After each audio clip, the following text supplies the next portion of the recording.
We had been planning this camping trip for months.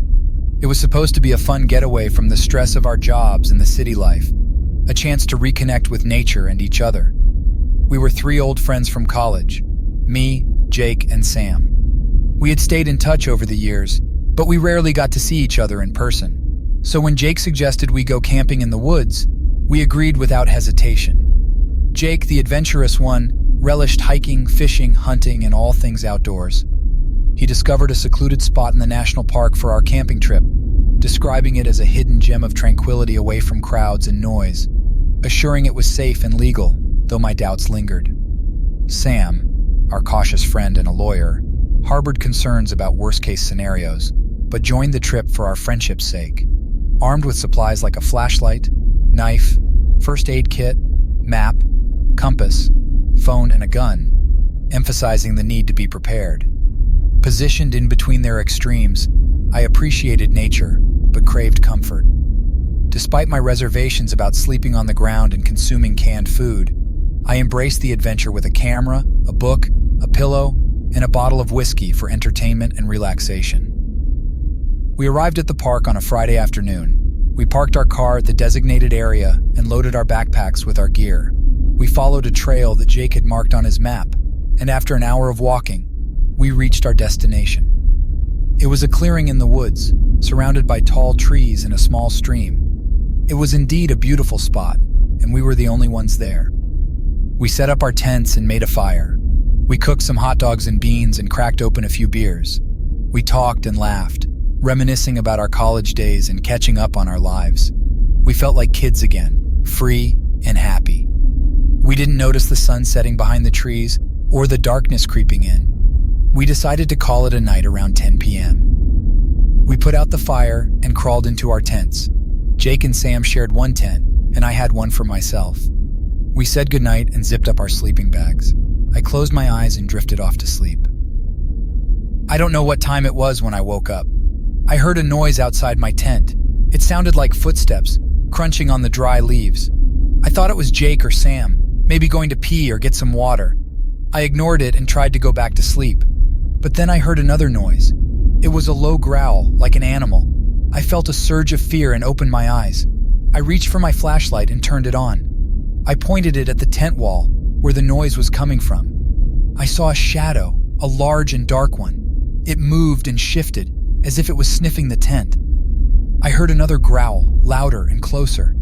I panicked and screamed. I grabbed my knife and stabbed the tent wall, hoping to scare away whatever was out there. I heard a yelp and a thud, as if something had fallen. I heard Jake and Sam shouting from their tent, asking what was going on. I shouted back, telling them there was something outside, something big and dangerous. I heard them scrambling out of their tent, and I did the same. I unzipped my tent and jumped out, still holding my flashlight and knife. I looked around, trying to see what had attacked me. I saw a pool of blood on the ground next to my tent. And I saw a body, a human body. It was a man, wearing a dirty and torn shirt and pants. He had a beard and long hair, and a wild look in his eyes. He had a wound on his chest, where I had stabbed him. He was still alive, but barely. He was gasping and groaning, clutching his chest. Suddenly we heard a noise from the woods, a loud and angry growl. We turned and saw a pair of glowing eyes staring at us from the darkness. It was a dog. Immediately we knew it was the stabbed men's dog. It had seen us kill its master, and it wanted revenge. It charged at us, roaring and snarling. We didn't have time to think or react. We ran for our lives, hoping to reach our car and escape. We left behind our tents, our backpacks, and just ran into the night. As we sprinted through the woods, the enraged dog hot on our heels. Panic and fear fueled our every step. We stumbled over roots and rocks in the darkness, branches scratching at our faces. The echoing growls behind us seemed to multiply, indicating that more dogs might be joining the pursuit. The chase seemed endless, the adrenaline pumping through our veins as we desperately tried to outrun the vengeful canine. We were disoriented in the dense forest, but the distant glow of the moon provided sporadic glimpses of the trail. The fear of the unknown, of what might happen if the pack caught up, pushed us to our physical limits. Finally, we stumbled upon a clearing that we recognized from earlier. Our car was parked just beyond it. Gasping for breath, we fumbled for the car keys, hastily unlocking the doors.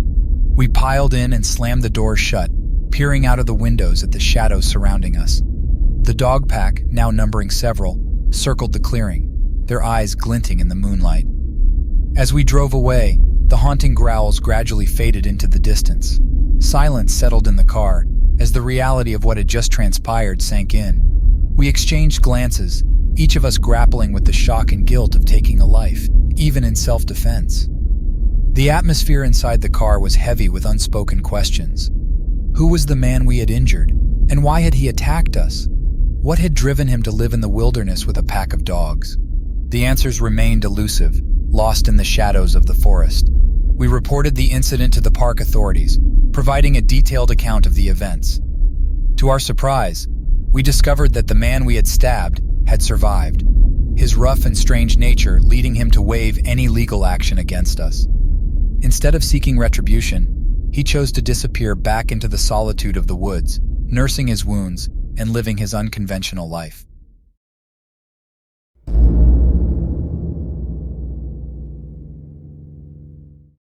I always loved camping. There was something about being in nature, away from the noise and stress of the city, that made me feel alive and free.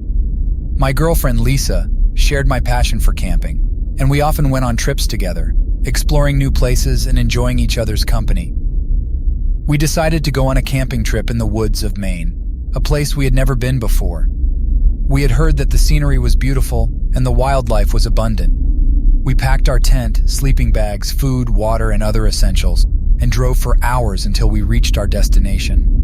We found a spot near a lake, surrounded by tall pine trees. It was a secluded and peaceful area, perfect for camping. We set up our tent, made a fire, and cooked some hot dogs. We ate and talked, laughing and reminiscing about our past adventures. We watched the sun set over the lake, painting the sky with orange and purple hues. We cuddled under a blanket, gazing at the stars and listening to the sounds of the night. It was a perfect evening, until we saw him. He was a man, or at least he looked like one. He was tall and thin, wearing a dirty and torn coat and pants. He had long, greasy hair and a scruffy beard. His face was pale and gaunt, his eyes sunken and dark. He was walking slowly and aimlessly, dragging his feet on the ground. He looked like he had not eaten or slept in days. He did not seem to notice us at first. He just kept walking, as if he was in a trance. We watched him with curiosity and concern, wondering who he was and what he was doing here. We did not want to disturb him, but we also did not want him to come too close to our campsite. We hoped he would just pass by and leave us alone. But he did not. He stopped when he was about 20 feet away from us. He turned his head and looked at us. His eyes were dull and empty, but there was something in them that made me shiver. It was a look of hunger and madness, a look of someone who had lost all reason and humanity. He stared at us for a few seconds, then he smiled. It was a twisted and sinister smile, revealing his yellow and rotten teeth. He opened his mouth and said something in a raspy and hoarse voice. "Hello, friends, can I join you?" We were speechless. We did not know how to react. We did not know if he was friendly or hostile, if he was sane or insane. We did not know what he wanted from us. He took a step towards us, still smiling. He reached into his coat and pulled out something. It was a knife, a large and rusty knife. He held it in his hand, pointing it at us. "I'm sorry, friends, I don't mean to be rude, but I'm very hungry and you look so delicious." He lunged at us, swinging his knife. We barely had time to react. We jumped out of our blanket and ran towards our car, hoping to escape. He chased us, laughing maniacally. He was faster than he looked, and he was gaining on us. We reached our car and fumbled with the keys. We unlocked the door and got in, slamming it shut.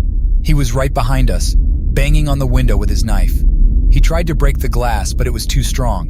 He cursed and screamed, spitting and drooling. "Let me in, friends, let me in. I just want a bite, a little bite. You won't miss it. You have so much to spare. Let me in, let me in, let me in." We started the engine and drove away, leaving him behind. We did not look back. We did not stop until we reached the nearest town. We found a police station and reported what had happened. They told us that they would send a patrol to check the area, but they did not seem to believe us. They said that there were no reports of any missing or crazy people in the woods. They said that we must have imagined it, or that it was a prank, or that it was a wild animal. But we knew what we saw. We knew it was real. We knew it was a man who wanted to eat us. We never went camping again.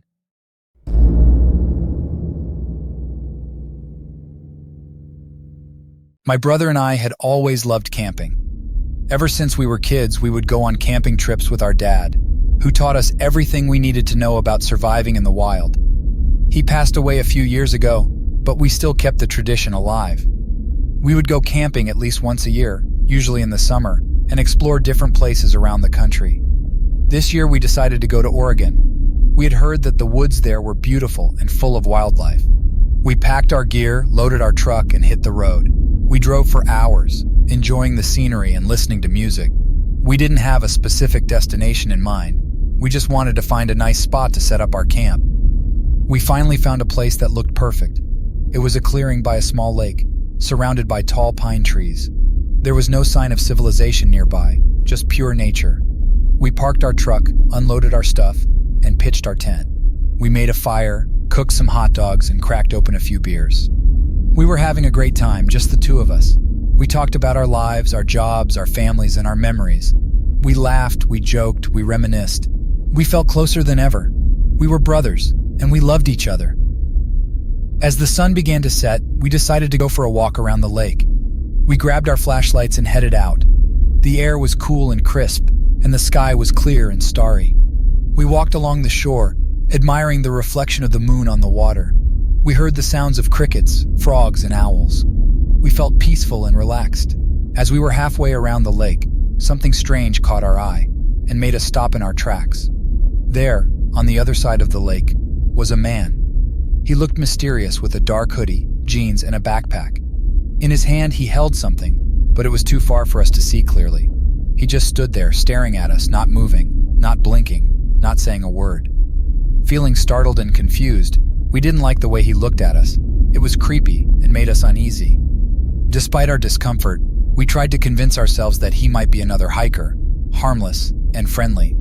Maybe we thought if we just ignored him and kept walking, he would leave us alone. We hoped for the best. We picked up our pace, trying to act normal and not make a big deal out of it. Avoiding eye contact, we could still feel his eyes on us, creating an uncomfortable tension in the air. Reaching the end of the lake, we turned around, relieved that we were almost back to our camp. As we were about to cross a small bridge over a stream, a loud bang, like a gunshot, echoed through the air. When we looked back, there he was, that creepy man still standing on the other side of the lake. This time he was pointing a rifle at us.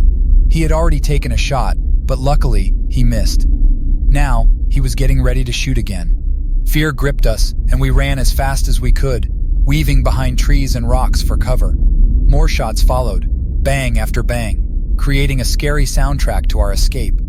We tried to dodge and duck, hoping to avoid the next bullet. The peaceful woods we were enjoying turned into a terrifying race for survival. The adrenaline pumped through us as we navigated the forest, the constant gunfire reminding us that danger was close. Each moment heightened the suspense as the creepy man continued to chase us. We reached our camp and jumped into our truck. We slammed the doors and locked them. We started the engine and drove away. We drove as fast as we could, not looking back. We didn't care about our stuff, our tent, our fire. We only cared about our lives. We drove for miles until we reached a town. We found a gas station and pulled over. We got out of the truck and checked ourselves. We were shaken and scared, but we were alive. We were lucky. We had escaped. After we told the police what happened, they said they'd send a patrol car to check things out. They told us to stay where we were and wait for them, so we agreed. We decided to hang out inside the gas station while we waited, trying to calm down and figure out what had really gone down. But figuring things out was tough. We had no clue who the mysterious guy was or why he tried to hurt us. His motives were like a big question mark, and all we knew was that he seemed like a real monster for trying to harm us. Sadly, the police's search for the guy didn't turn up anything.